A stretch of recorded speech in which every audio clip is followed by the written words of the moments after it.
I think it's like almost like a deep intuitive knowing. It's like you know, and it almost sounds like a whisper.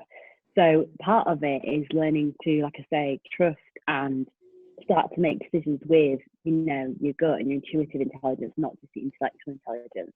So what that means is trusting when ideas arrive fully formed, trusting when, like, you know, sometimes like you'll get visions just flash across your brain like a movie about what the future might look like, and you know, it's a holiday with friends or it's a job at have. It's just very like almost in an instant. It's trusting those things as and when they occur, and don't panic if there aren't a lot of them. It's trusting them when they occur. It's just in those moments where you always hear a whisper of something, do this. You know, like our ideas and our, you know, our vision for our lives don't come in like a big brass band going, here's your dream. Bum, bum, bum, bum, bum, bum, bum, do this next, exactly. It doesn't do that. It's like, it's a lot more gentle. It won't shout, but it will be heard. So I think a big part of it is tuning into that. And when I say tuning in, it doesn't mean you need to go and get a meditation pillow off Goop or anything. It's being open to it. You're getting the messages anyway. You're getting the signs anyway, so start noticing them. So that's one of the key ways to start. But it's also a case of questioning where, if, for example, if there's a bit of comparison coming up, it's questioning the thought that comes in. So like, do I actually want that? Or does that belong to who I was 2 years ago? Do I actually want that? Or is it the fact I had really pushy parents that said that that was something I should be aspiring to? Yeah. So just do a bit of a check and an audit as well about what your desires are, because your desires are legitimate. We each will have very different ones, but they are absolutely made for us and us alone. So my, you know, the dream for my life, people might be like, yeah, that sounds great, but they won't want it as much as they want the dream for their lives, even if it's very, very similar.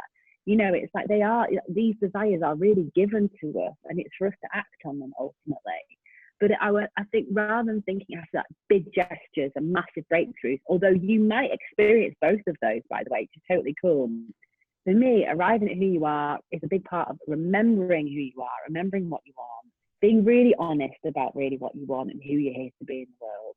Start to audit then the things that are congruent or aligned with that, but let yourself want what you want. And in doing so, take really small incremental steps to get there. Because a bit like, you know, when you go on any long walk that maybe you weren't prepared for, it's only when you kind of look back and think, well, no wonder I'm knackered, look how far I've gone. Yeah. So how do you know, from your experience, when to take action on that whisper that isn't the big band coming in? Like, how do you know, like, okay, this is the thing I need to take action on? Yeah.